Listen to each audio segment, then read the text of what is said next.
It's not milk, but it's a good substitute. A soy beverage is a liquid legume. Made from soybeans, it has the look and consistency of animal milk, but it's an entirely different product. It starts with a specific kind of soybean, one that has just the right amount of protein and carbohydrate. They harvest it when the plants are dry. Less moisture means the beans will be less prone to spoiling. They dehull the soybeans and crack them into small bits. A lift carries the heavy bag of bean bits to a scale to measure them for processing. The operator then cuts open the bottom of the bag, releasing the cracked soybeans into a hopper. From here, augers move the cracked beans up to 2 large grinders. The system pipes in hot water, and the grinders whip the beans and water into a creamy soy beverage concentrate. The beverage then courses through steam-heated pipes. This cooks it, killing off bacteria that may have come from the field. After that, it's into a vacuum chamber for a cool-down. Most of the manufacturing equipment is sealed from the air to prevent contamination. Out of the vacuum chamber, the soy beverage concentrate enters a centrifuge. It spins out much of the chunky, insoluble fiber, leaving smoother, thinner liquid. The soybean fiber won't be wasted. It will be used in food products and animal feed. The soy liquid flows into a big blender, and they pipe in filtered water. A worker adds refined sugar,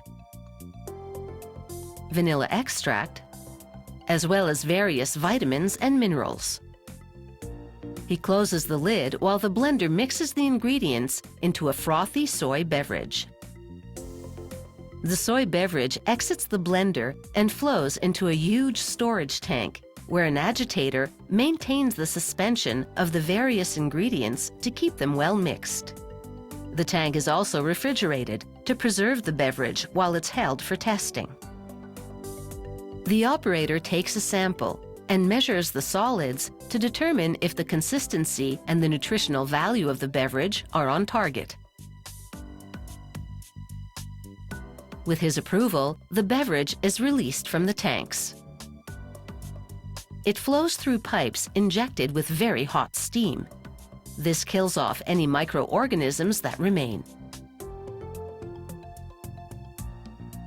After a quick cooling, the soy beverage goes into a homogenizer. It pushes the beverage through small holes to break down the fat, reducing the size of the particles. The soy beverage then accumulates in a sterile tank until they're ready to package it. With special equipment, the soy beverages can be packaged without any exposure to contaminants in the environment. The packaging material is a paperboard made of polyethylene laminate. Machinery takes it up to a steel ring that forms it into a tubular shape. Hot jaws seal the side and the bottoms, then inject the soy beverage and seal the tops. The cartons land on the conveyor on their sides.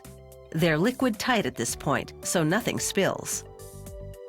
The conveyor delivers them to a revolving wheel that turns them right side up.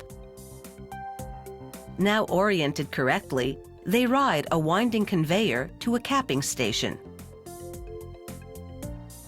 Here, plastic caps land on the spouts that have been molded into the packages. A system of rubber belts screws the caps onto the spouts. This system of packaging preserves soy beverages for up to a year.